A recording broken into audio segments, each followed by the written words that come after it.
Muito boa tarde para você que acompanha Notícias Agrícolas nessa segunda-feira, dia 30 de janeiro de 2023.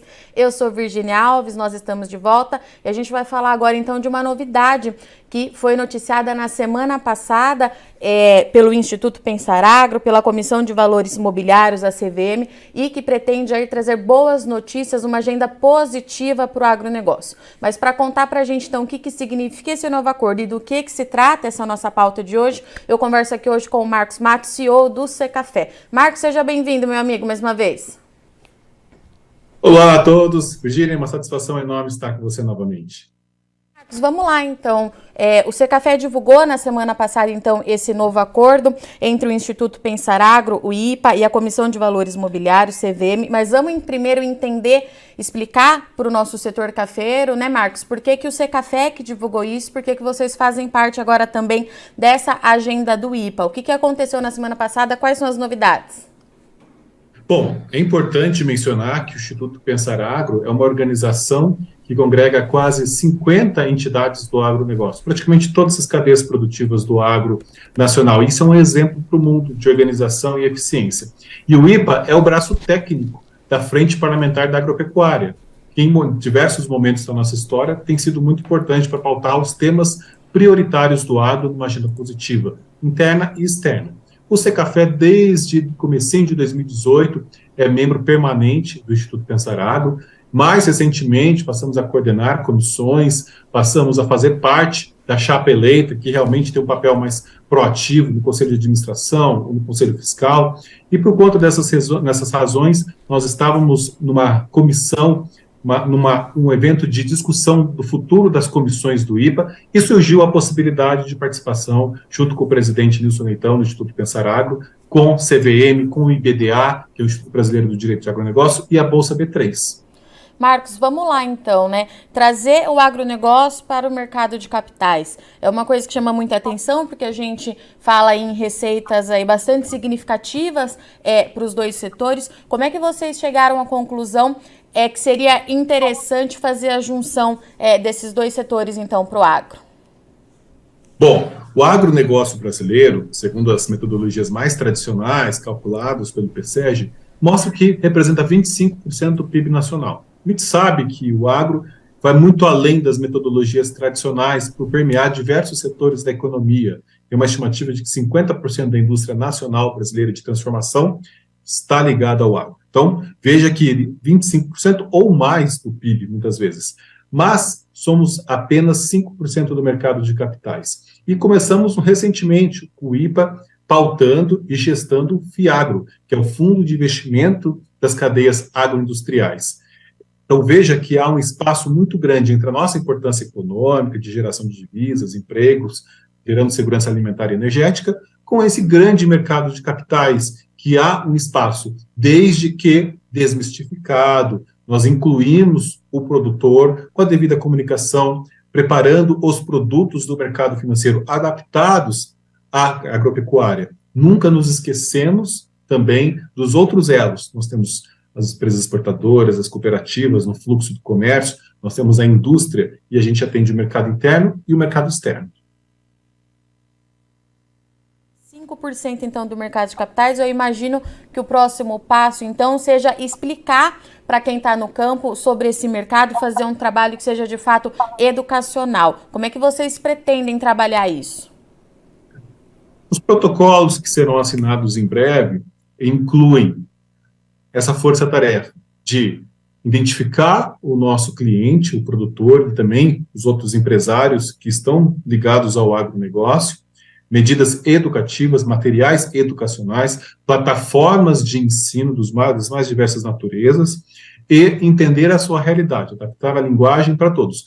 E nós, do Secafé, como participantes dessa reunião e tentando agregar ali partes importantes para essa discussão, olhar as novas gerações. Nós temos o produtor, a figura do produtor, dos empresários, nós temos toda uma futura geração, as mulheres, o papel das mulheres, a liderança feminina. Então, a gente já entrar com todos esses conhecimentos, já linkar com as tendências ESG e utilizar os programas de capacitação que já existem de diversas organizações do próprio IPA. A CNA, que é a Confederação da Agricultura e Pecuária do Brasil, possui o Senar, com diversos programas. Nós, do Secafé, temos o produtor informado com base no currículo de sustentabilidade. Estamos investindo em novidades que em breve anunciaremos com você, Virgínia, em primeira mão, mas teremos novidades. Então, nós temos meios para levar a informação, adaptar o conhecimento para todos os produtores e os empresários do meio rural.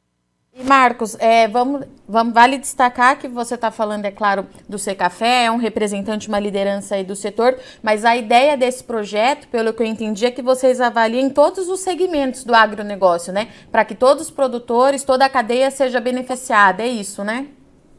Com certeza, nós temos que olhar o conceito do agronegócio, que um elo depende do outro. A produção, claro, é o grande alicerce, é a coluna vertebral de toda essa grande máquina que é o agronegócio, mas nós temos tanto os setores antes da produção, como os elos produtivos depois da produção, que envolve todo o fluxo do comércio, as exportações, a indústria. Nós temos que se atentar a isso. Em valores, quanto que esse mercado de capitais pode gerar aí de linhas de créditos? Então, para o agronegócio, vocês divulgaram valores bastante interessantes, eu queria que você falasse um pouquinho deles para a gente. Com a presença de pessoas muito renomadas em termos de crédito rural oficial, olhando um pouquinho, tanto o crédito rural oficial dos programas agroindustriais que são lançados, o Plano Safra, anualmente, mais a quantidade de recursos que são disponibilizados de outras formas, a gente estima que para o elo produtivo da produção e os investimentos para custeio também, aquisição de máquinas, armazéns, a gente estimou um valor de R$1 trilhão. E entendemos que essa parceria pode gerar frutos de até 600 bi, pensando em 300 bi no primeiro momento, depois mais 300, chegando a 600. São números prévios, até porque o agronegócio vai além também da demanda de recursos por parte do produtor. Nós temos também todos os elos. Mas são números que já foram analisados no primeiro momento e veiculados como realista dentro de toda essa discussão que nós estamos tendo. E Marcos, diante desse cenário que a gente vive hoje em 2023, né, como que vocês avaliaram as dificuldades, os desafios que a gente tem ainda em termos de linha de crédito para o produtor? Bom, nós vamos ter uma discussão complexa para o próximo ano safra. Todos os anos são discutidos, finalizados, né, em junho, julho, início da safra do ano seguinte. Então, nós vamos ter, sim, muitos desafios num ano em que, embora a arrecadação federal esteja crescendo, a gente tem ainda muitas dúvidas, muitas incertezas sobre o orçamento público, sobre déficits em épocas de discussões de políticas sociais e ajustes fiscais, na verdade. Então, há muitas dúvidas de como vai ser esse próximo plano agrícola e pecuário. Vamos ter que trabalhar com muita responsabilidade, união, e por isso o mercado de capitais é tão bem-vindo. Na verdade, as demandas são muito grandes porque o agronegócio cresce. Ao promover segurança alimentar e energética para o Brasil e para o mundo, nós, obviamente, sempre temos uma necessidade de recursos muito grande. Por isso que nós temos que modernizar e olhar para o futuro. Marcos, a gente sabe, então, que o acordo ele foi divulgado, vocês continuam trabalhando aí nessas iniciativas. Quais são os próximos passos? E o que a gente deve ver acontecer aí nos próximos meses? Porque, pelo que eu entendi, os primeiros convênios deverão ser assinados agora, né? De agora em diante, é isso? Exatamente, vão ser assinados nos próximos meses, formamos um grupo de trabalho, vamos atuar para que as linguagens sejam assimiladas, a gente identificar corretamente o tamanho do agro, todos os pontos em que há convergências, e esse grupo de trabalho vai ajudar nesse processo. Marcos, é claro que o nosso produtor que vai assistir aqui a nossa entrevista, ele vai questionar a gente aqui, caso ele tenha interesse, o que ele precisa fazer? Se há alguma forma já desse produtor falar com alguém ou a gente precisa esperar esses próximos passos? É melhor aguardar os próximos passos, porque todos os produtores vão ser devidamente informados, né? Uma coisa que nos chama a atenção é a CVM abrir as portas para o agronegócio, uma autarquia que entendeu a importância e a figura do produtor para a economia brasileira. Então, com a devida organização e esse trabalho que engloba a superintendência da CVM, os pensadores da B3, do IBDA, nós realmente teremos grandes produtos. Temos, obviamente, que planejar passo a passo dessa iniciativa e já colher os frutos. Marcos Matos, obrigada então pela sua participação mais uma vez nessa segunda-feira aqui no Notícias Agrícolas. Eu te aguardo então com as novidades aí, seja para o setor exportador de café e também para essa nova iniciativa aí de uma agenda positiva para o agronegócio brasileiro. Muito obrigada, viu? Boa semana e até! Muito obrigado e estamos sempre à disposição. Secafé é parceiro e temos o prazer em divulgar tudo em primeira mão.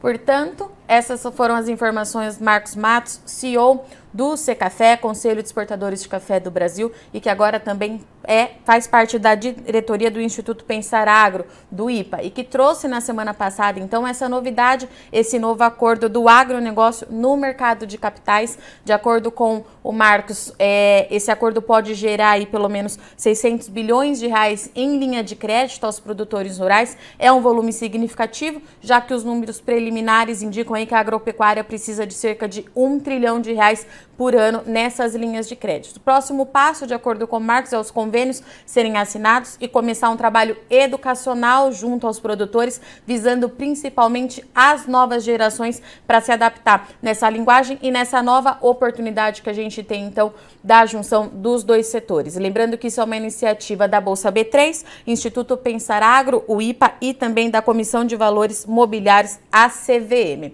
Bom, eu sou Notícias Agrícolas, mas eu sou Virginia Alves, vou ficando por aqui. Não sai daí que já já a gente está de volta.